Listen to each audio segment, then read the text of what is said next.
Legal, gente, começando mais um programa Bate-Papo Brasil, agradecendo demais a sua importante companhia. No programa de hoje vamos começar falando sobre defesa pessoal e principalmente para você, público feminino, que também merece andar, tranquilamente pelas ruas, no shopping, onde quiser, sem ser uma pessoa molestada. Então estou trazendo hoje aqui no nosso programa uma técnica de origem israelense, que é o Krav Maga. Então, estou trazendo o professor Emerson, que vai nos contar a origem do Krav Maga e a sua aplicabilidade no dia a dia em prol da defesa e da saúde da mulher e do homem também. Professor Emerson, pessoal da academia, sejam bem-vindos. Como é que está você, Emerson? Estou ótimo. Tudo tranquilo? Ótimo. Seja bem-vindo. Obrigado. É isso mesmo, né, Emerson? Eu acho que a defesa pessoal, ela traz não só a questão da habilidade técnica da defesa, mas ela acho que ela compõe também muita saúde energética do corpo, não é isso? Muita saúde energética, muita disciplina, Disciplina. autoconfiança, autoestima, principalmente. A gente tenta trabalhar vários fatores dentro da nossa aula. Bacana. Então, não é só técnica em si, a gente trabalha vários fatores onde que o nosso objetivo é tornar o aluno melhor a cada dia que ele entra no tatame. Mais completo. Com certeza mais completo. Cabeça, mente e alma. Tudo junto. Instrutor, o Krav Maga, eu disse que tem origem israelense. Sim. Tá certo isso? Sim. Conta Perfeito. pra gente a história do Krav Maga.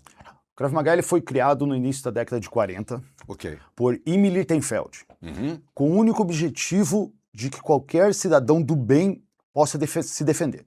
O objetivo do Krav Maga ele trabalha em 3 pilares. Ele é simples, ele é rápido e ele é objetivo. O que ele diferencia das outras artes marciais? A verdade, o Krav Maga ele não é uma arte marcial. Ah, não é considerado? Não, ele é reconhecido mundialmente como a única arte de defesa pessoal. Qual a diferença da defesa pessoal para a arte marcial, então?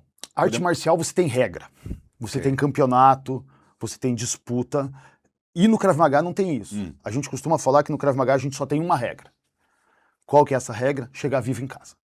Independente do que você precise fazer, para o cidadão de bem chegar vivo em casa. Essa é a única regra. Quem está nos assistindo e pergunta, professor Emerson, quem pode aprender?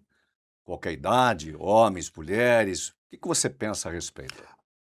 Ele foi feito, o Krav Maga, para qualquer tipo de pessoa, independente Ok. de porte físico, sexo ou idade. Ok. Eu acredito que todo mundo tem o direito de aprender a se defender. Então, o que acontece? A partir de 10 anos, a pessoa começa a treinar em turmas de adulto. Ok. E abaixo de 10 anos, aí é a aula Kids, que em algumas unidades nossas a gente tem. Então é uma parte mais lúdica, tudo é uma preparação para a hora que ele for para a turma adulta. Eu estou vendo que você trouxe teus alunos e também alguns já são instrutores, é isso? Não, monitores. Monitores você monitores, chama, né? Sim, são monitores. E dentro do Krav Maga, dentro da escola que você representa, que é a Federação Sul-Americana de Krav Maga, Mestre Kobe. Mestre Kobe. Isso. Ele que trouxe para o Brasil? O Mestre Kobe treinou com o Imi desde os 3 anos de idade. Em 18 de janeiro de 1990, ele chega no Brasil trazendo o Krav Maga para o Brasil. Bacana. A nossa sede hoje é no Rio de Janeiro. E hoje a gente está em quase todo o Brasil. A gente tem mais de 300 instrutores formados. E estamos também Estados Unidos, Canadá, Argentina, México. Então, teoricamente, a gente está... Hoje em dia, o Krav Maga Mestre Kobe é a maior federação de Krav Maga do mundo. Bom, eu lhe convidei que, em primeiro lugar, eu sou apaixonado por artes marciais, se bem que o senhor me disse que artes marciais não Krav Maga não é, né? Mas eu pratiquei e pratico aí já faz uns 20 anos, uma outra modalidade, e eu sou um extremo curioso sempre, eu gosto de conhecer coisas novas, e eu quero trazer para o meu público hoje, principalmente para o público feminino, a questão da defesa das mulheres, porque nós vemos que estamos vivendo num mundo onde homens e mulheres, principalmente, né, que se podemos dizer que é considerado a certa fragilidade com relação ao homem, nesse quesito, o Krav Maga pode auxiliar e tornar mulheres de qualquer idade e porte físico com mais segurança, não que vai lutar no meio da rua, né, professor? Mas ela vai ter uma segurança a mais. Podemos pensar assim? Com certeza. O Krav Maga ele é trabalhado em situações, né? Situações que a gente trabalha são situações normais de rua. A gente prepara o quê? Os alunos no tatame para enfrentar situações de rua. Situações que acontecem normalmente. Puxada de cabelo. Perfeito. Um agressor vai puxar a mulher pelo cabelo, ela tem que aprender a se defender.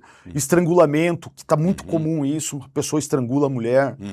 Então, a gente prepara o aluno dentro do tatame, mas para situações de rua. Perfeito. Situações reais de rua. Isso que eu queria ouvir de você, situações reais. Reais. A gente trabalha... Porque tem coisas que a gente vê numa academia que você não vai usar no dia a dia, né? O dia a dia, existe uma diferença muito grande entre a prática e a gramática, né? A teoria é uma coisa, na prática muda. Não adianta você treinar vários golpes, seja o kati, o kata ou qualquer sequência, se chega na prática você tem que abrir o teu livrinho e dizer, opa, como é que é esse golpe? Sim. Não é isso, não é, professor? É por isso que eu falei no começo. O Krav Maga ele é simples, rápido e objetivo. Ok. Não tem muito vai pra lá, vai pra cá. É objetivo, é pra resolver o negócio e chegar vivo em casa. Nosso objetivo é esse, nosso foco é esse. E por que a gente consegue igualar isso? Porque a gente trabalha em pontos sensíveis do corpo. A gente não bate por bater em qualquer lugar, onde a gente bate onde causa um dano. Ah, perfeito. Por isso que eu falo que não tem regra. Um exemplo, você vê alguma luta, você não pode enfiar o dedo no olho de alguém. A pessoa pergunta, mas professor, tem que ter força? Não porque precisa. a mulher, não todas, tem mulher que é muito forte, mas geralmente as mulheres têm um corpo mais delicado, mais não gosta da palavra frágil, mais menos complexo, né? Menos músculo. Precisa ter muita força para se desvencilhar ou é mais técnica? É técnica. É técnica e saber aonde atingir o agressor. Ah, ok. O cara pode ser o maior troglodita que for. Se você enfiar o dedo no olho dele, ele vai sentir a mesma dor. Então, para enfiar o dedo no olho de alguém, bater no meio das pernas de alguém, não precisa ser forte. Agora uma pergunta, professor Emerson.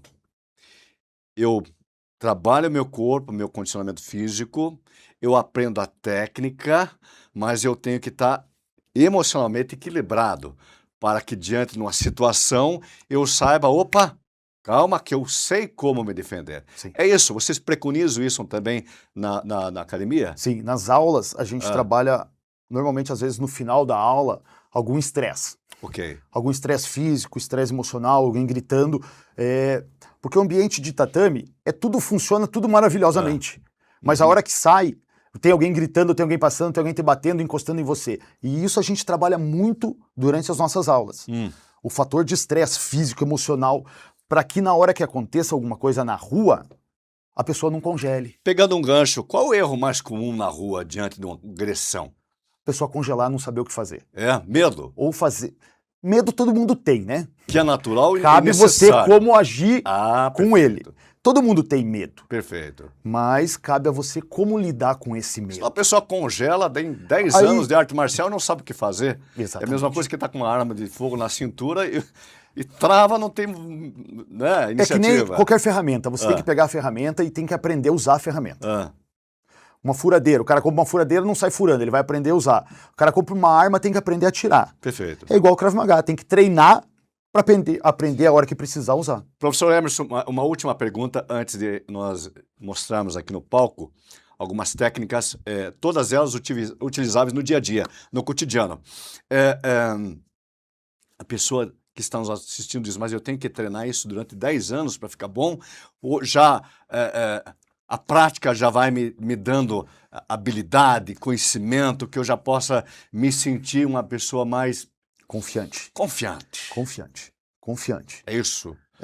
Assim, a partir do 4º mês, 5º mês, 6º mês, ela já adquire técnicas básicas que ela consegue sair de situações normais. A gente tem um exemplo aqui da Marina e do Clécio. Pois é. Pai e filha. Pai e filha. O Clécio... Dá um passinho à frente, Clécio. O pessoal de casa te vê aqui. Clécio, agora Marina, né? Marina, um passinho à frente aí. O Clécio treinava com a gente e a Marina era uma menininha. Okay. E ela ficava pro lado de fora do tatame vendo o pai treinar. Olha que legal. Ela não treinava, ela só ficava lá vendo o pai treinar. Quando deu a idade dela, ela foi para dentro do tatame treinar com um adulto. Você falou de idade, deixa eu aproveitar. A partir de que idade você acha interessante já um jovem, uma criança, já experimentar ir pro tatame? 5 anos. 5 anos. 5 anos. 5 anos já entra nas nossas turmas kids. Ah, que bacana. Entra na turma kids. E aí para cima não tem idade? Eu tenho aluno com 79 anos. Bacana, hein? Bacana. E hoje o homem e mulher, homens e mulheres, segundo a ciência, vivem mais, estão Sim, vivendo mais. Mas sim. queremos viver, sermos bons velhinhos com saúde, equilíbrio físico, Com mental e certeza. emocional, não Com é isso? certeza, com certeza. Vamos ver um pouquinho então da prática do Krav Maga? Uma situação muito comum que a gente tem Ah, é pegada de cabelo. ok. Quando o agressor pega a mulher pelo cabelo. Ok, Se você não faz nada, ele vai te chacoalhar pra lá, pra cá e vai levar você aonde quer. ok. A gente vai demonstrar aqui agora com o Clécio e com a Marina uma pegada de cabelo. Ok. O que ela trabalhou aqui? Ela fez a contenção da mão dele, pra não ter perigo de Faz em câmera chacoalhar. lenta lá, Marina, né? Em câmera lenta, Chupa vamos bem lá. no meio das Bem, pernas. pegou no cabelo, travou a mão, foi nas partes genitais, se livrou e Se livrou e vai pra casa. não vai ficar lutando na não, rua. não, Krav Maga não é força. Ok. É É se objetividade. desvencilhar. É resolver o problema rápido. Bacana. Rápido. Pode ver, ó. Não durou 2, 3 segundos, tinha resolvido. Não precisa Ok. ir pra lá, pra cá e voltar. É rápido, simples e objetivo. Perfeita. Meninos, outra situação, vamos lá? Outra situação que a gente vai ver com a Larissa e com o Clécio é estrangulamento. Estrangulamento. ok. Estrangulou, ela vai fazer a saída e vai bater. Você foi muito rápido, André. Deixa eu ver, cara. Deixa o pessoal de casa curtir esse momento onde ele está batendo nele. Ok. Eu vi ali que tem um giro de corpo, não é Tem, isso? tem. O Krav Maga, ele não é só defesa. Ok, Sempre você tem defesa e ataque junto. ok. Um exemplo aqui, pode estrangular.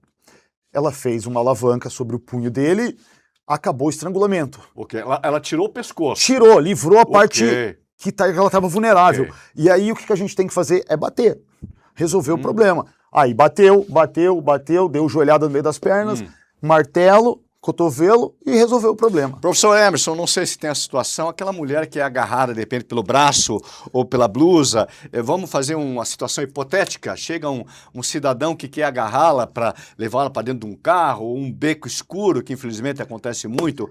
Numa situação dessa, independente do porte físico da mulher Certo. e do tamanho do seu oponente, o que é possível fazer? Em primeiro lugar, a gente tem que avaliar o nível de agressão, Ok, perfeito. correto?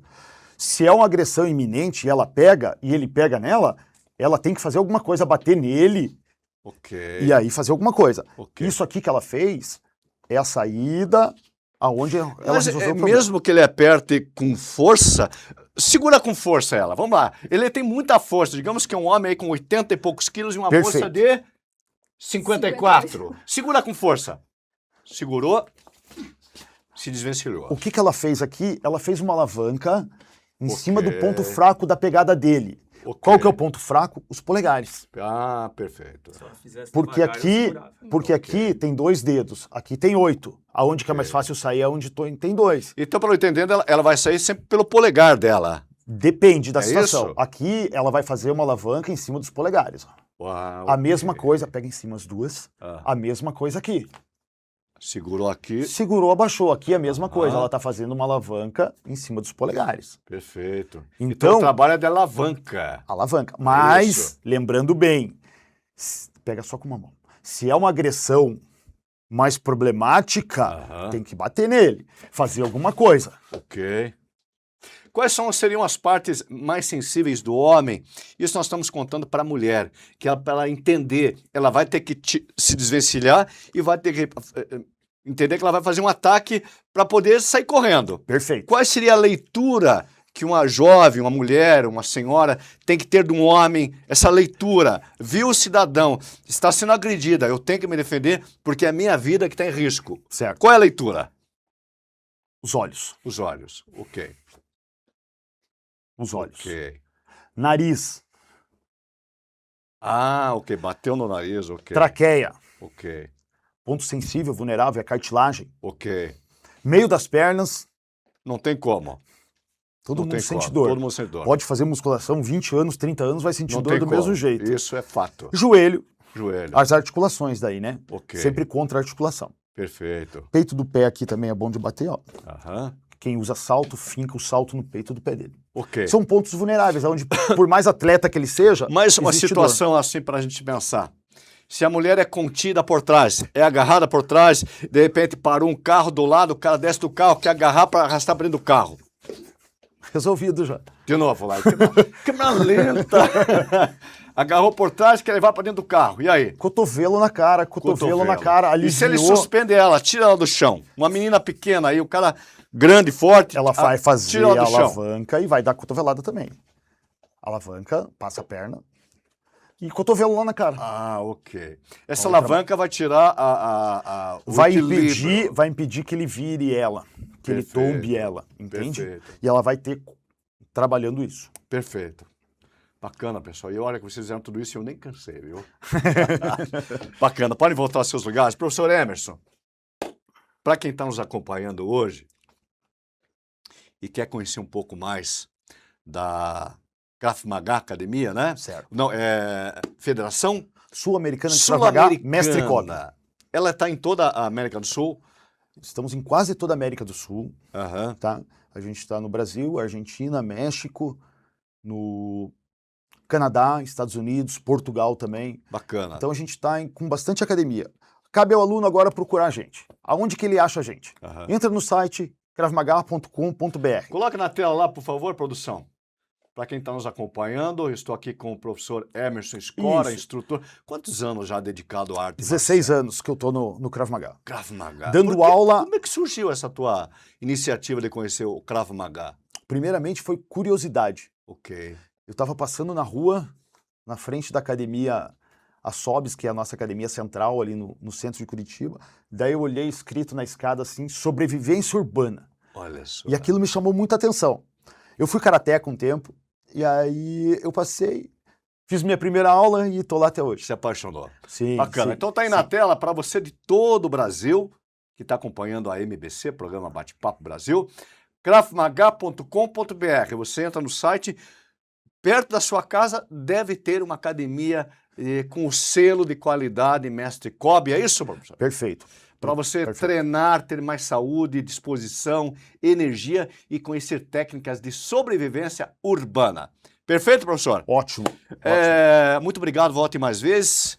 Deixa eu encerrar esse bloco agora, chamando o nosso quadro, que é apresentado pela empresária Vera Adib. Ela que é empresária e mentora de mulheres. Vem aí o quadro Mulher de Sucesso. Vinheta na tela.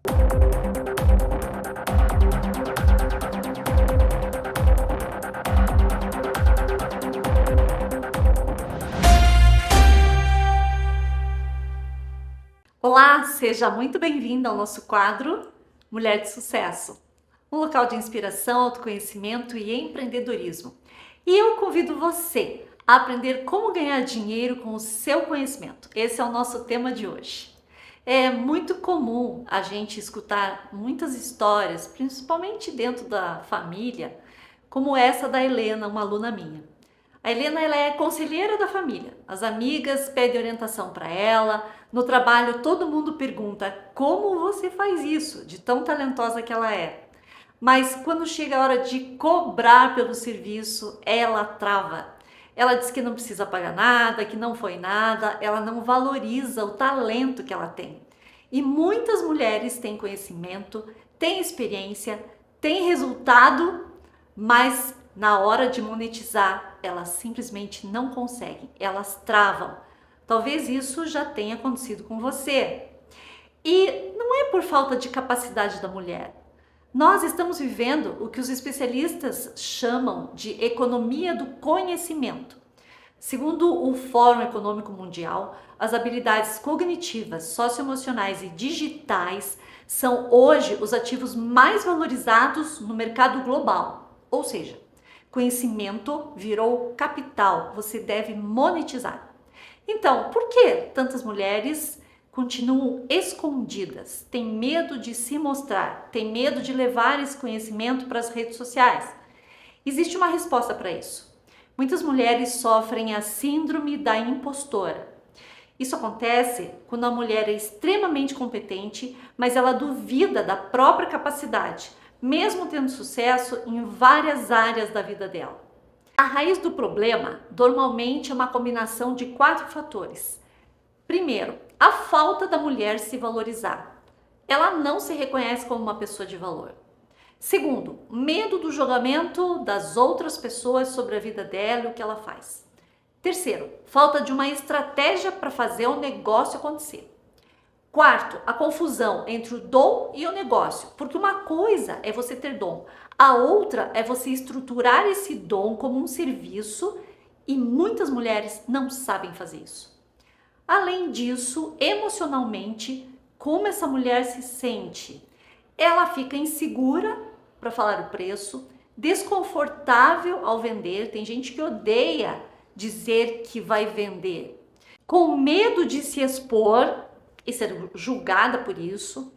Então, normalmente a mulher sabe muito, mas ela age como se ela soubesse pouco e acaba não se valorizando por isso. Sabe aquela pessoa que estudou muito, que trabalha bastante e acaba não percebendo quanto isso tem valor na vida dela? Mas tudo tem uma solução.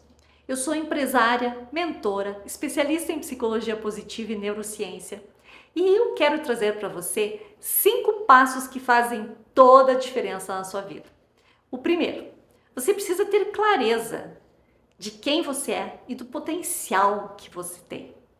Segundo, você não vende o que você sabe, você vende a transformação que você entrega. Não é sou psicóloga, eu ajudo mulheres a reconstruírem a autoestima após o divórcio. Percebe a diferença? Segundo, definição do público. Quem você quer ajudar? Sem essa definição muito clara do nicho, você não ganha autoridade, que é algo muito relevante nesse mercado. O terceiro é a estrutura da oferta. Então, quando você pensa que o teu conhecimento pode virar uma consultoria, uma mentoria, cursos, treinamentos, algum trabalho que você pode fazer na rede social, como um workshop, tudo isso pode fazer com que você monetize esse conhecimento que você tem. Que conhecimento sem uma estratégia vira hobby. Você não ganha nada com ele, mas com estratégia ele vira um negócio. E como profissional, eu ajudo a mulher a ganhar dinheiro com o seu conhecimento. Como? Ela aprende a estruturar um modelo de negócio. Ela vai aprender a como se posicionar melhor. Ela também vai aprender a desenvolver segurança para conseguir cobrar aquilo que ela realmente merece. Se você quer ajuda para saber como se posicionar, aponte a câmera do celular para o QR Code nessa tela e me mande uma mensagem com a palavra ajuda e eu vou te mandar um exercício prático. Mulher de sucesso, você merece mais. Acompanhe o nosso próximo encontro e nós vamos falar sobre conteúdos que realmente são transformadores. Eu espero você, um beijo e até lá!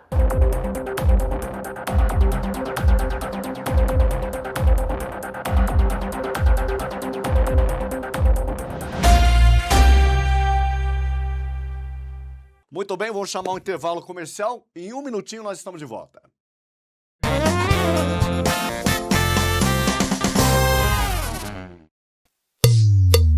Eu já tava quase escurecendo o meu cabelo. Olha isso aqui! Mas aí eu descobri o desamarelador Beauty Color.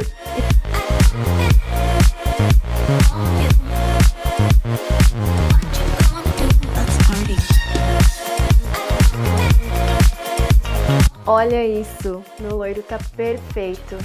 E isso tudo em apenas 10 minutos. Eu tô apaixonada. Melhor, só existe uma. E a melhor EAD do Brasil é a Uninter. Há quase 30 anos, investimos como ninguém em educação à distância. Com laboratórios reais para aulas práticas de verdade. E uma inovadora plataforma digital para interação direta dos professores com os alunos. Muita gente fala, mas só a Uninter prova. A melhor EAD do Brasil é a Uninter.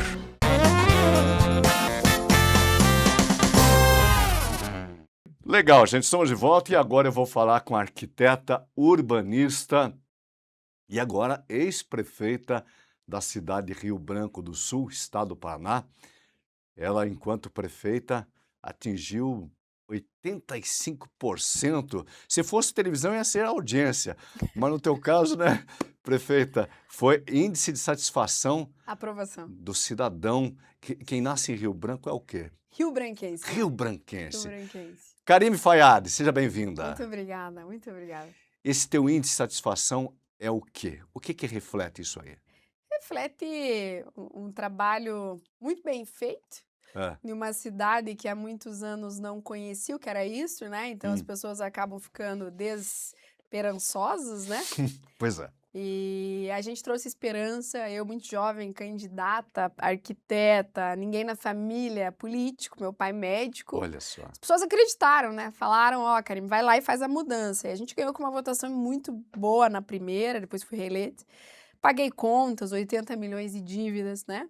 Uma cidade que teve, infelizmente, 3 ex-prefeitos assassinados. Meu Deus. Tá. Das minhas 4 campanhas, só uma, que eu fui candidata a deputada estadual em 2018, eu não precisei usar colete à prova de bala e carro blindado. Por que tudo isso aí, essa Porque era- insegurança? Era uma cidade violenta politicamente, né? Uhum. Porque, infelizmente, tem gente que entra na política, ainda é assim, só para benefício próprio. E olha para uma prefeitura e olha o que é o orçamento da prefeitura, o dinheiro que tem na prefeitura.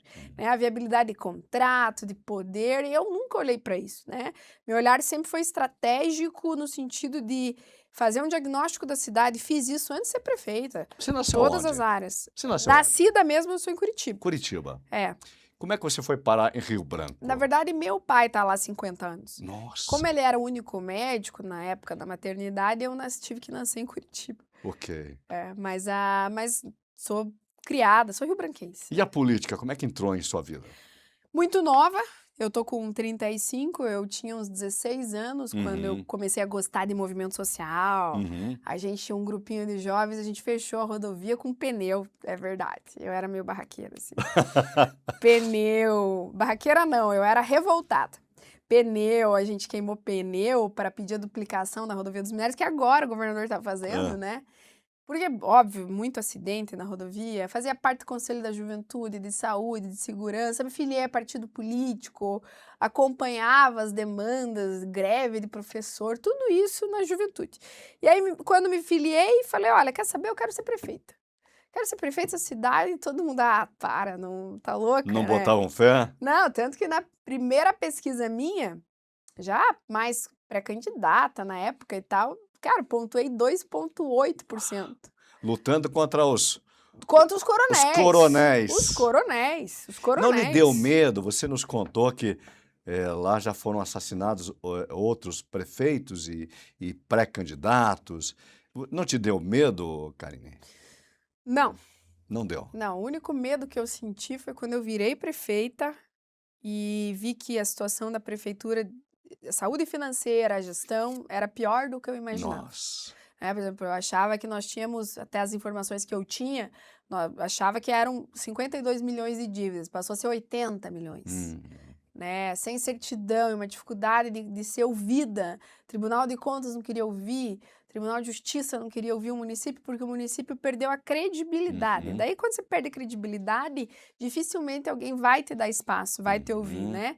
Te dar uma oportunidade de se redimir. E as verbas também ficam mais curtas? Não, sim, porque daí você tem que viver com o orçamento do dia a dia. Aham. Se você tem certidão, você consegue recurso de deputado, do governo do estado, do governo federal, você consegue ampliar teu leque de recursos e pode fazer até operação de crédito para conseguir empréstimo para fazer obras, né? Enfim. Karime, você preconiza ou implantou na prefeitura 2 palavras, planejamento, técnica na gestão. Como é que funciona isso? Isso, Mário. Na verdade, são 3 os pilares que eu segui, vou seguir minha vida toda na política, né? Técnica, por que técnica? Tem que parar com essa coisa de entregar para parceiro político secretaria de porta fechada para qualquer um. Então, a gente já teve na cidade de Rio Branco servente de pedreiro sendo dirigente de hospital, Nossa, diretor do hospital. nossa. Não, com todo respeito, eu acho que são necessários, mas a Secretaria de Obras, hospital, quem tem o conhecimento técnico tem que ser de alguém da área, um médico, um enfermeiro, um técnico de enfermagem, enfim. Então, eu coloquei pessoas certas No nos lugar lugares certo. certos. E quem ganha é a Analisei população. Currículo. População ganha, município cresce. Todo mundo feliz. Todo mundo... Quer dizer, nem todo mundo, né, prefeita? No início foi difícil. Você mexe alguns esperos? Mexe. E mexe porque tinha muita gente acostumada com coisa errada, né? Com jeitinho. Rio Branco hoje tem quantos mil habitantes? Rio Branco tem 38.500, já deve estar no quase 40 mil. Qual que é a renda de lá? Vive do quê? Minério. Minério. Minério. A nossa vocação financeira, né, econômica, é a mineração. Tanto Tinha que uma a capital época de que, cimento, né? ela tinha muito reflorestamento lá, não sei se Tem ainda bastante, mas isso não dá dinheiro para nenhum município. Não? É? Não, só tem dinheiro de reflorestamento quem tem a fábrica ou muita serraria dentro do território, que não é o nosso caso. Então a gente só tem plantação. Mas assim, só para finalizar a primeira pergunta, então a gente fez essa gestão baseada na técnica, no planejamento, né? É sempre se antecedendo, estudando os caminhos, planejando. E a outra questão, transparência. Por 3 vezes o município selo Diamante Transparência mais transparente do Paraná. Mais planejamento, mais técnica e menos política. Menos politicagem. Menos politicagem. Porque Política, política ela é tem ótima. que ter, né? Política, ela é linda. Né? Menos politicagem. Politicagem. Antes de convidar você para cá, eu li uma matéria, um depoimento lá da sua cidade, e dizia o seguinte: a prefeita Karime fez em 5 anos o que não foi feito em 50. Sim. Como é que essa frase chega até você? 50 anos em 5. Né? 50 em 5. A gente trabalhou esse slogan agora. Porque quando eu renunciei ao cargo e entreguei para o meu vice-prefeito, que se tornou prefeito, e para a Câmara de Vereadores, uma prestação de contas. Quando você olha em cada área que foi feito, são 50 anos em 5. Não é só um slogan político, né? Estratégico, de marketing. Porque, de fato, não deixa de ser marketing. Mas ele é real, né? Isso aconteceu. E se você tem dúvida ou qualquer pessoa, pergunta para um morador da cidade de Rio Branco do Sul. Qual o legado que você deixa para sua cidade? Cara, a transparência é uma coisa que me move, assim, tanto que é o que está me movendo para ir para Brasília hoje. Né? A gente, cada dia é um escândalo novo, esse Banco Master aí vai deixar muita gente com o telhado quebrado. E que bom. Eu estava vendo esses dias, acho que uma matéria da CNN, que trouxe uma lista de alguns nomes. É algo assim Assustador. arrasador, hein? A teia que se formou é absurda. Muito grande. É muito grande. Mas, enfim, o legado, claramente, transparência, muita técnica, mas, assim, um hospital e maternidade, acho que é a maior conquista, um hospital novo, né? Uma frota de veículos para ônibus circular gratuito. Você não tem isso em quase nenhuma cidade, passe livre. Eu tenho ônibus gratuito, que anda, agora a gente vai ter no interior. E saúde é básico, né, prefeita? Poxa, pelo amor de Deus. Eu não tenho como me chamar de prefeita, mas... Não, Karime. Agora, então, Karime, saúde é básico. Educação você também atuou bastante, né? A tua paixão? Minha paixão. E urbanismo, né? Que eu sou urbanista. Mas, assim, a educação me moveu, porque eu amo criança. As crianças gostam muito de mim, então super triste, porque elas estão sem entender por que a Karime foi embora. Elas acham que a Karime foi embora, não foi embora. Mas, assim... Era uma cidade que a criança não tinha absolutamente nada, né? Não tinha material escolar, não tinha uniforme, não tinha... A merenda, a gente já apareceu em matéria da RPC, porque a nossa merenda era tangerina, mexerica, né? Com água. Ou chá com bolacha. Nossa.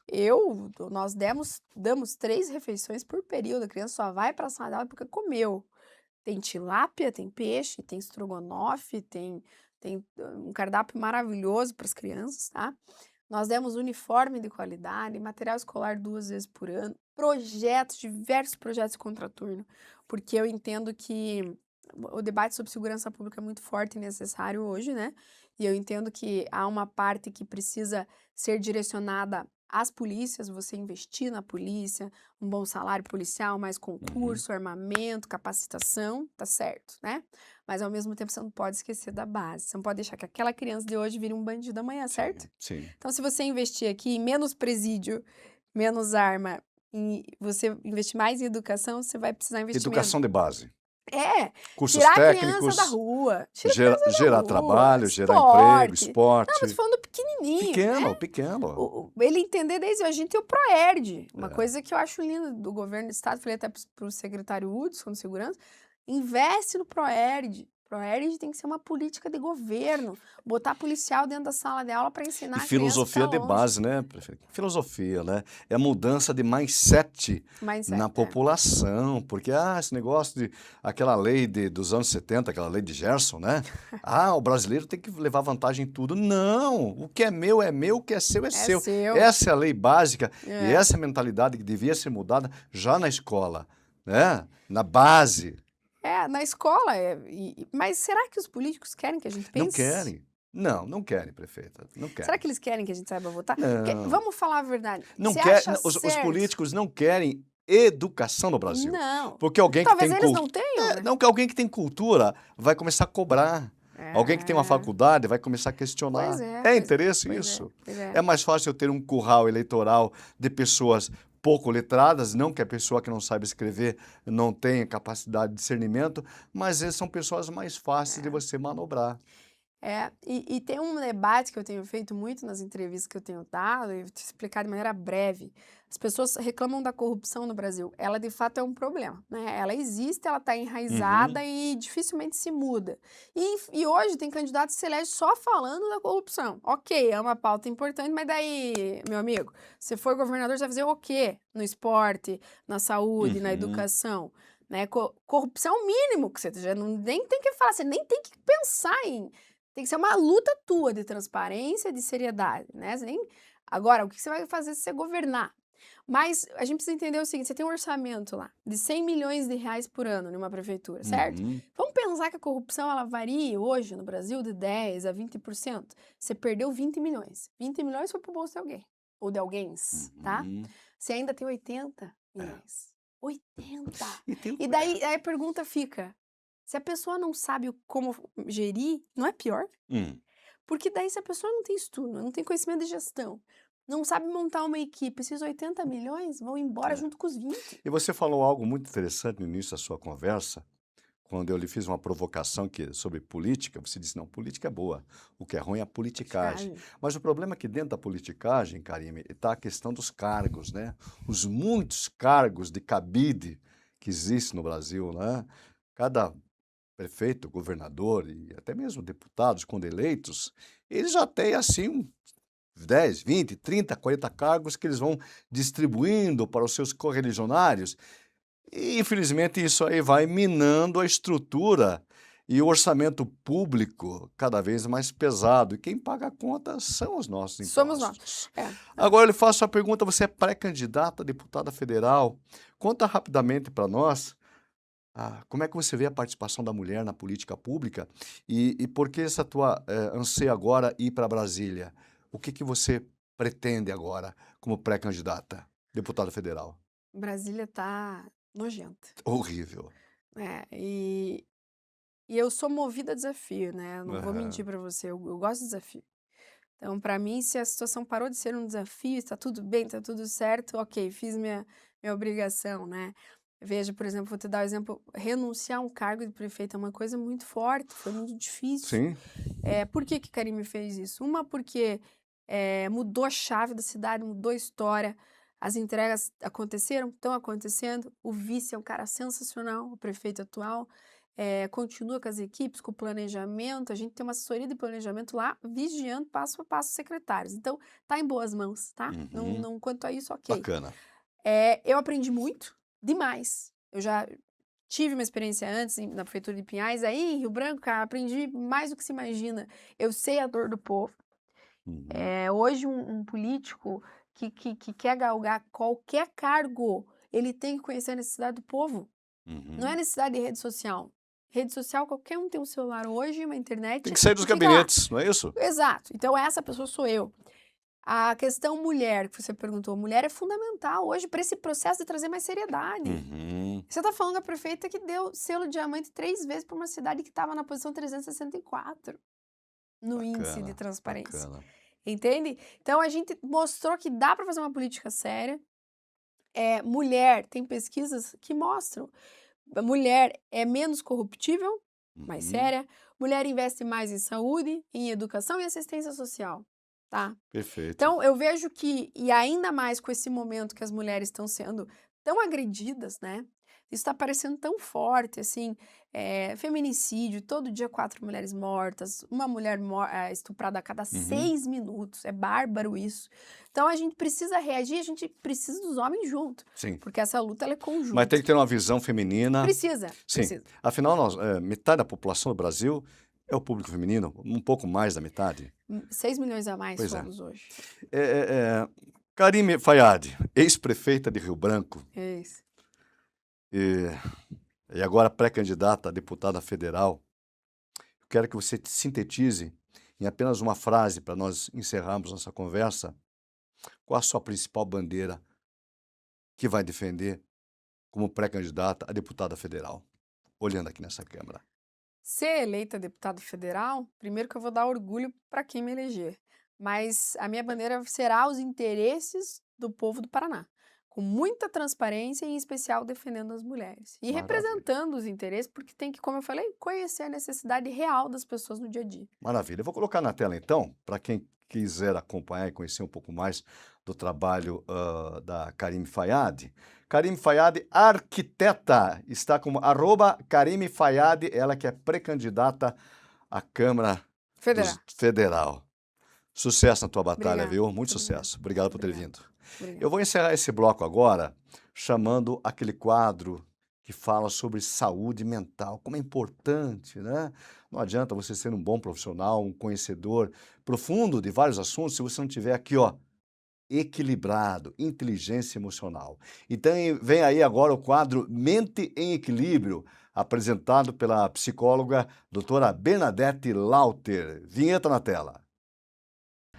Olá, telespectadores do programa Bate-Papo Brasil. Eu sou Bernadette Lauter, psicóloga clínica, e este é o Mente em Equilíbrio.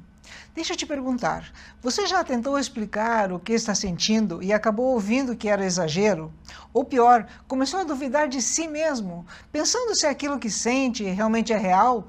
Porque às vezes, por fora parece que está tudo bem, mas por dentro tem algo acelerado, tem algo inquieto, tem algo difícil de nomear. E aí vem a dúvida, será que isso é frescura? Ou será que o que eu estou sentindo realmente é real? É sobre isso que vamos falar no programa de hoje.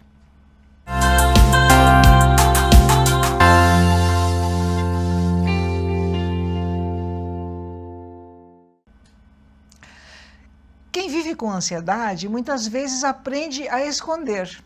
Sorri por fora, funciona, trabalha, dá conta, mas por dentro o coração acelera, a mente não para, o corpo vive em estado de alerta. E o mais difícil não é só o sentir isso, é não se sentir compreendido, é ouvir que é exagero, que é um drama, que é falta de força. E aí, além da ansiedade, vem a culpa. Ai, será que eu realmente estou exagerando? Será que eu deveria dar conta disso sozinho? Você já passou por isso? Mas deixa eu te falar algo com clareza. Ansiedade não é frescura, é uma resposta do nosso organismo. Hoje, segundo a Organização Mundial da Saúde, mais de 18 milhões de brasileiros sofrem com transtornos de ansiedade. E isso não é sobre frescura. É sobre um sistema emocional e físico que está em constante estado de alerta. O nosso corpo reage, nosso pensamento acelera e muitas vezes a pessoa nem entende por quê. Mas a ansiedade, ela faz parte da vida. Ela é uma emoção muito natural e também muito importante. Ela que prepara você para lidar com desafios, ela te coloca em movimento, te protege. O problema é quando ela deixa de ser pontual e passa a ser constante. Quando o alerta não desliga, quando o corpo reage, mesmo sem um perigo real acontecendo. E aí, aquilo que deveria te proteger começa a te desgastar. E sabe o que mais machuca? Não é só sentir ansiedade, é ser invalidado por isso. Porque quando alguém diz, isso é frescura, a pessoa começa a duvidar da própria experiência. E isso acaba afastando ela de buscar ajuda. Porque parece que o problema não é sério o suficiente, ou que ela deveria simplesmente dar conta sozinha. Mas quem sente, sabe. Sabe como é difícil desacelerar a mente, sabe como o corpo responde, sabe como cansa viver assim. E muitas vezes a pessoa nem quer falar porque tem medo de não ser levada a sério. E então ela segue, funcionando por fora, se desgastando por dentro. Se você está sofrendo com ansiedade, saiba que o primeiro passo é validar.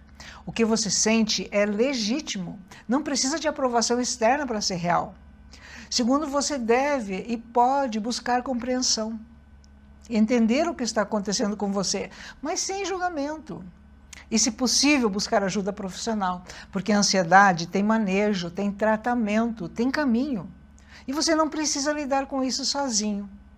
Então, se você se identificou com isso, talvez esteja na hora de parar de se cobrar tanto.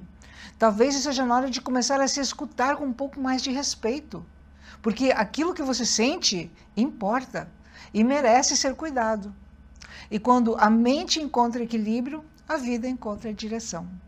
Eu te espero na próxima semana.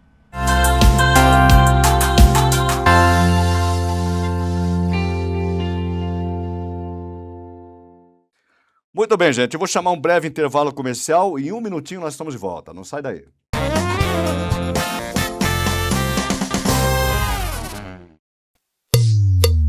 Eu já tava quase escurecendo o meu cabelo. Olha isso aqui! Mas aí eu descobri o desamarelador Beauty Color.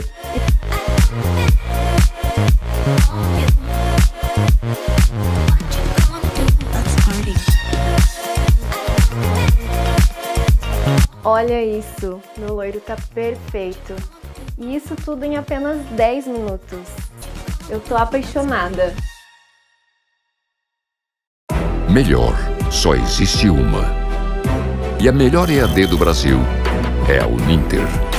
Há quase 30 anos, investimos como ninguém em educação à distância. Com laboratórios reais para aulas práticas de verdade. E uma inovadora plataforma digital para interação direta dos professores com os alunos. Muita gente fala, mas só a Uninter prova. A melhor EAD do Brasil é a Uninter.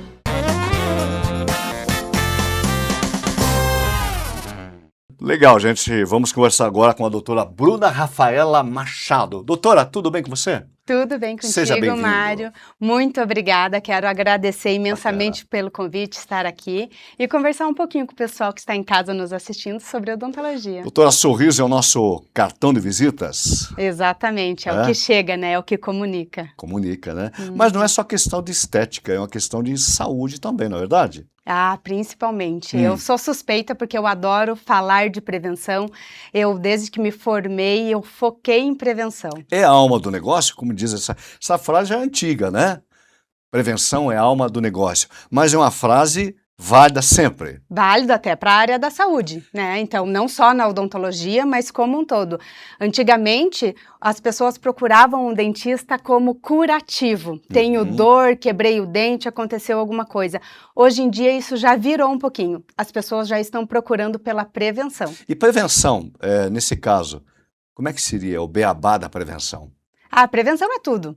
Vamos falar no que mais pesa, o bolso, né? Ok. Então, o investimento de uma prevenção, ela é bem menor do que o investimento de uma reabilitação. Então, quando a gente fala em prevenção, a gente não está falando só em cárie ou em doença periodontal, canal, mas a gente está falando dor de ATM, aquela dor de cabeça que não passa, o ranger dos dentes, o bruxismo, e eu vou desgastando esses dentes. E eu não percebo e eu espero doer.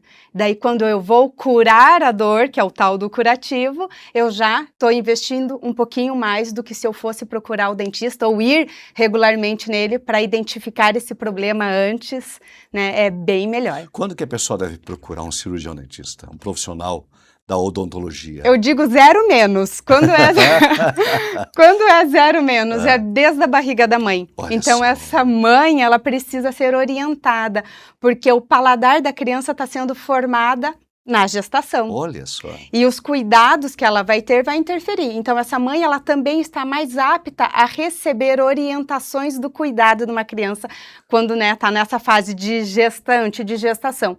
E o bebê em si, o primeiro atendimento dele também é antes do primeiro dentinho, que nasce em média com 6 meses de idade. Então, ele já deveria ter esse contato com a gente Ou antes. seja, desde a mais tenra idade, a pessoa já tem que conhecer o seu profissional dentista. Exatamente, e ter confiança, né? Porque E ter dentista confiança. é invasivo, digamos assim. Eu estava lendo uma matéria, doutora Bruna, que dizia o seguinte, que os profissionais brasileiros da odontologia são considerados os melhores do mundo. Por quê? Eu acredito que pela confiança, pelo trabalho, pela vontade de fazer correto. Isso estou pegando até o gancho aqui, né, do que eu faço, de como eu vejo essa odontologia, mas realmente comparado com os de fora, os brasileiros, eles são fora da curva. O que mudou nos últimos anos na odontologia? Vem desse viés do curativo, né, de procurar só quando dói, para o preventivo. E a estética entrou muito nesse jogo, né? A gente começou falando sobre o cartão de visita, que é o que chega, e realmente, então, vem procurar a estética, mas eu costumo dizer que estética é consequência. Eu preciso arrumar a minha engrenagem, ver como esses dentes, essa engrenagem está agindo, e a estética só é a consequência. Porque a maquininha tem que funcionar direito, né? Exatamente. A primeira digestão acontece Pela na boca. boca. Então, se não houver uma boa mastigação, começa tudo errado. Exatamente, e aí entra também a parte sistêmica, porque tem aquela frase, a saúde começa pela boca. Se eu estou desregulado aqui, o meu sistema, o meu corpo como um todo, não vai andar. Volto na engrenagem. As pessoas, até um tempo atrás, eram um pouco resistentes, até com medo de ir ao dentista. Isso mudou essa visão? Ou a pessoa só ia no dentista como quando já estava doendo o dente, quando não tinha mais nada para fazer. Esse pensamento mudou, doutora? O pensamento mudou, mas dependendo da geração, o medo ainda existe. Então, a gente tem que acabar com esse medo nessa nova geração. Por isso, eu friso a importância de antes do primeiro dente nascer, para quebrar esse mito, né, esse medo do barulhinho, né, da odontologia. Então, a tecnologia já tem alguns aparelhos que gritam um pouquinho menos, podemos dizer assim, mas o medo ainda existe, e daí tem tecnologias a favor, sedação, óxido nitroso, a gente consegue usar uma gama de aparelhos. Falando em tecnologia, você usa muito isso na sua clínica, né? Fala pra gente a técnica que você utiliza. Então, lá no consultório nós temos o scanner, que ele é um substituto, vou já te trazer um exemplo, um exemplo prático aqui. Antigamente a gente precisava moldar, colocar aquela massinha na boca, né? Olha só. Então, hoje em dia ele já foi substituído por um scanner. Então, ele é um benefício para o paciente e para o profissional. Para o paciente, por mais conforto, e para o profissional, porque eu consigo ter uma cópia mais fiel. Além disso, lá na Clínica do Portão, eu tenho uma câmera intraoral, que ela amplia 60 vezes o que eu vejo a olho clínico. Olha só. E daí eu consigo mostrar para você, eu tenho um slogan, a sua odontologia não será mais às cegas. Com isso, eu consigo te mostrar o que realmente você tem e o que realmente eu preciso fazer. Você tem uma visão mais clara de todo o processo Com certeza. de mastigação. Perfeito. Consigo te mostrar o desgaste, porque a gente está desgastando aos poucos. É igual aquela criança. Você fala, nossa, teu filho cresceu, nem percebi. Tá todo dia olhando. Quem vem de fora vê que cresceu. E o dente é a mesma coisa. Você tá ali todos os dias, você não percebe. E isso eu consigo te mostrar com clareza. O que é o chamado ranger de dentes, doutora? Né, tem esse bruxismo. Então, o bruxismo, ele existe de duas maneiras. É o ranger, quando esse movimento propriamente de ranger, e tem o bruxismo de apertar. Os dois traz malefícios para a dentição. Qual é a origem, tanto do ranger quanto do bruxismo? Tem a ver com a altura, com a DVO, mas hoje em dia o gatilho maior é o famoso estresse que a gente tem aí. Puxa vida. Mas tem técnica para tudo hoje? Tem técnica para tudo, a gente consegue reabilitar, a gente consegue neutralizar. Então, o paciente, eu não consigo reabilitar nesse momento, o que eu posso fazer? Algo paliativo? Existe sim, a tecnologia. Hoje a modernidade está muito presente. Eu me lembro que, alguns anos atrás, tinha muitas pessoas com os dentes tortos e apinhados, né? Hoje você vê aí, a maioria das pessoas já buscam, né, corrigir os dentes, mudou a técnica, eu acho que inclusive o custo ficou muito mais acessível para a maioria das pessoas. Sim, exatamente. Pegando esse viés ali do alinhamento dos dentes, tem o alinhador, que é o Invisalign, dos que usa, né, que é o alinhador. Então, ele funciona, ele é eficaz, sim, e eu tenho menos tempo de uso do que um aparelho tradicional, uma pessoa mais velha, não quero ficar com aqueles brackets na boca, ele veio com uma precisão muito maior. E voltando para a tecnologia, eu consigo dar essa previsibilidade para o meu paciente. Eu consigo mostrar o dente torto e como vai ficar. Que bacana. Tudo isso. Então, o paciente já sabe, ele já se vê. A minha reabilitação vai ser como? Nossa, vou rejuvenescer. Que legal, doutora. Isso. Vamos falar de dois assuntos agora também. O sorriso de artista. A gente vê hoje na televisão, todo mundo com aquele sorriso branquinho, perfeito. Isso é clareador, efeito de um clareador, ou são facetas?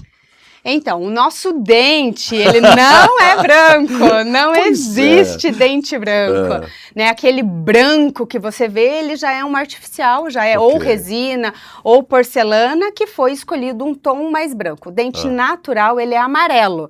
Daí, Ok. com o clareamento, o que que acontece? Eu trago ele de um tom amarelo escuro para um tom amarelo claro. Ok. Então, eu vou clarear, mas esses dentes brancões, assim, eles são artificiais. Mas existem vários tipos de técnicas de clareamento ou não? Existe, basicamente, a caseira e a de consultório, e aí é o que você vai associando, É. material, tecnologia, né? Lá na Clínica do Portão eu tenho um laser que é terapêutico, então eu uso o ILIB no pulso, eu uso esse laser terapêutico no dente para diminuir a sensibilidade, mas o processo de clarear são dessas duas maneiras, ou caseiro ou de consultório. Quando que você recomenda ou recomendaria o uso das facetas, que existe várias, tem de porcelana e outras técnicas, não tem? Tem. Quando que você recomenda? Então, esse é um assunto bem delicado, porque às vezes o paciente chega no consultório, eu quero lente de contato. Lente de contato, esse é o nome? Existe. Isso. Existe faceta, existe lente de contato, Qual a mas diferença da faceta e lente de faceta, contato? eu preciso de um desgaste maior. A lente de contato já é um desgaste minimamente invasivo. Então, antigamente não existia lente, era só faceta, destruiu o dente, coloquei a porcelana. Ok. Hoje em dia a gente já pode ir para resina também, que eu não desgasto nada do meu dente.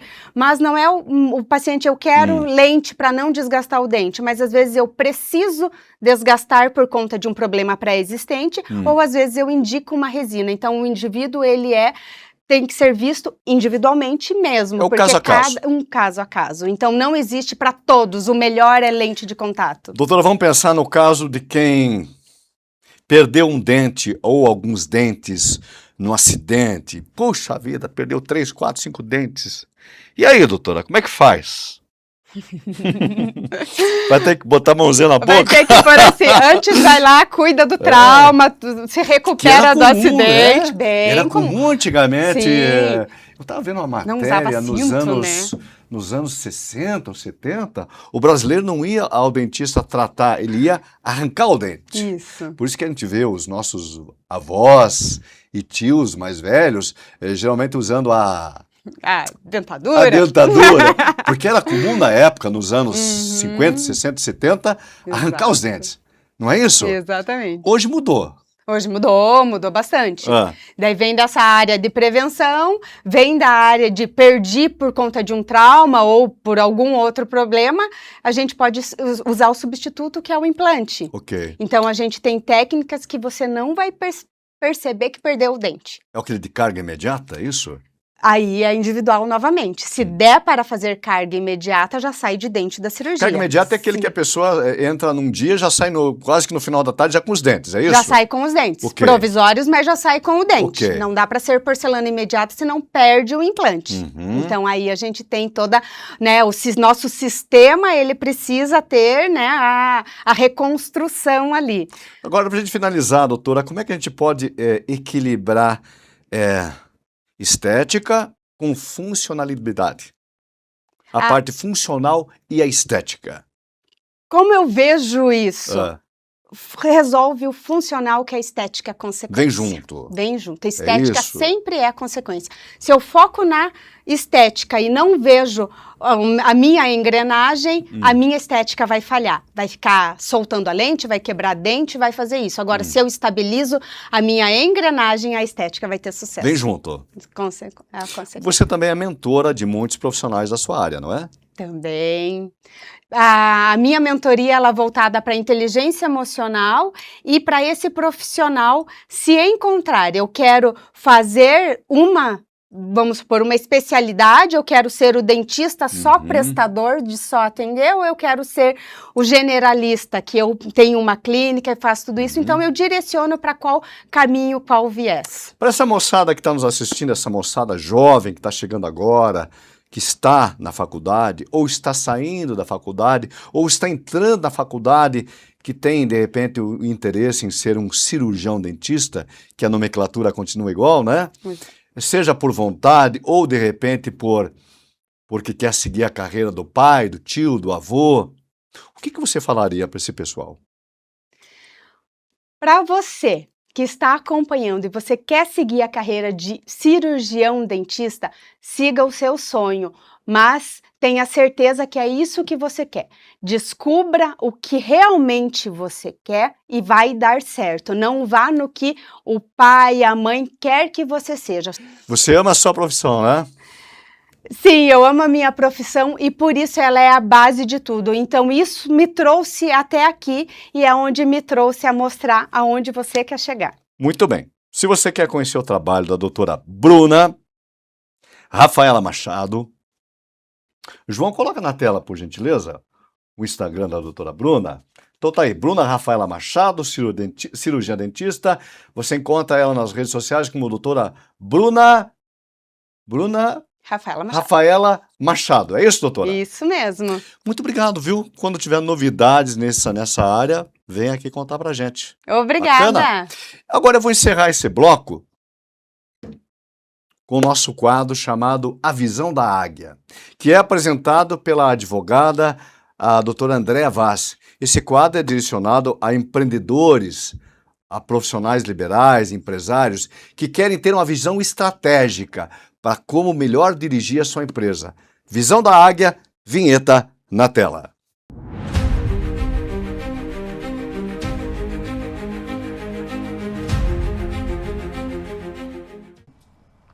Olá, Mário!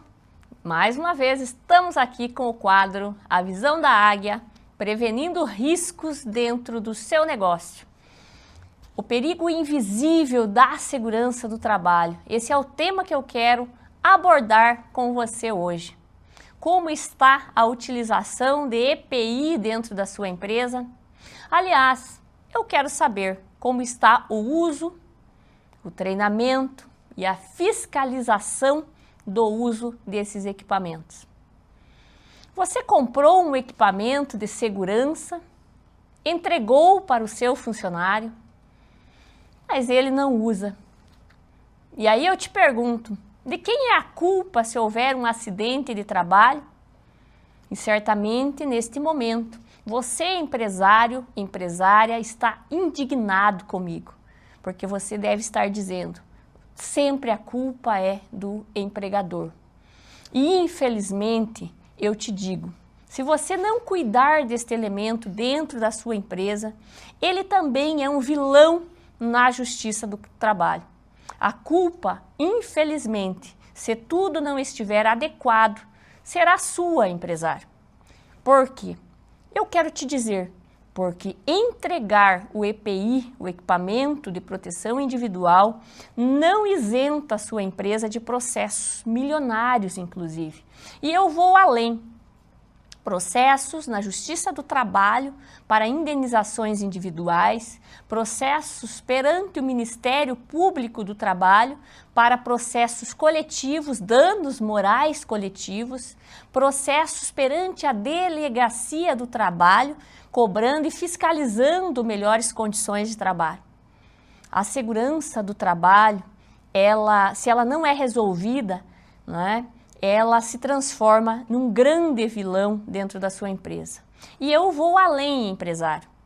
Segurança do trabalho não é só comprar os equipamentos de proteção individual. Capacete, luva, abafador de sons, ruídos.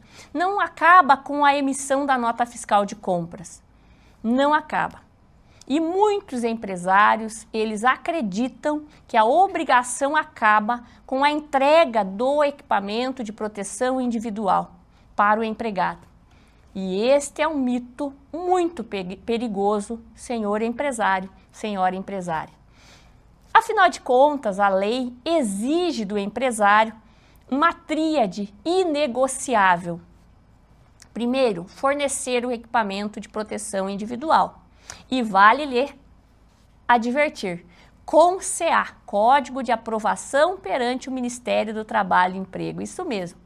Segundo elemento da tríade, treinar o seu trabalhador para utilizar adequadamente este equipamento de proteção, isso mesmo. E o terceiro elemento é a fiscalização.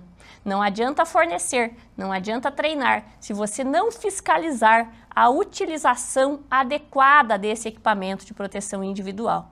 E aí você pode estar pensando, horas, e se eu fiscalizar e ele não estiver utilizando, qual que é o procedimento? Você pode aplicar e deve aplicar punições disciplinares, inclusive a demissão por justa causa. Claro, você tem todo um procedimento a ser seguido aí, porém, primeiro, o fornecimento, você tem o comprovante de fornecimento, você tem o comprovante de fiscalização e você tem o comprovante de treinamento deste empregado. Então, se o empregado ele guarda este equipamento dentro de um armário ou ele usa de forma equivocada e sofre um acidente de trabalho ou que seja, desenvolve uma doença ocupacional, a Justiça do Trabalho ela vai culpar a empresa por negligência na fiscalização, se você não tiver este aparato documental robusto dentro da sua empresa. E a conta, querido empresário, querida empresária, inclui danos morais, inclui danos materiais, inclui pensão vitalícia, inclui perdas e danos, lucros cessantes, entre outros. Você percebeu que a conta é alta e longa. Por isso que eu te digo, qual é a solução para tudo isso? A solução é você organizar a gestão de riscos da sua empresa. A solução é você ter uma ficha de entrega de EPI dentro do seu estabelecimento, assinada pelo empregado. Você ter a reposição deste EPI assinada e datada por este empregado. Você ter o comprovante de que temporariamente você fornece treinamento adequado para aquele empregado. E principalmente você ter eventualmente advertências, suspensões e até mesmo, caso o empregado continue se recusando a utilizar o IPI, uma demissão por justa causa. Afinal de contas, quem manda na segurança da sua empresa, empresário, é você. Isso tem que estar muito claro para você. Afinal de contas, a sua omissão hoje é o processo de amanhã, é a perda da paz de amanhã, é a perda de dinheiro de amanhã. E para fechar essas brechas, é por isso que eu ensino empresários a evitar riscos e prosperar com segurança. Isso mesmo. Por quê? Porque nada mais triste do que ver um empresário perdendo todo o seu legado, seu patrimônio, com demandas judiciais, demandas trabalhistas. Para conhecer um pouco mais do meu trabalho, acesse as minhas redes sociais, @doutora Andréa Vaz e @Univaz Oficial. E no próximo episódio, eu quero te convidar a vir comigo para um tema bastante importante e interessante. Um vírus que afeta muitas empresas.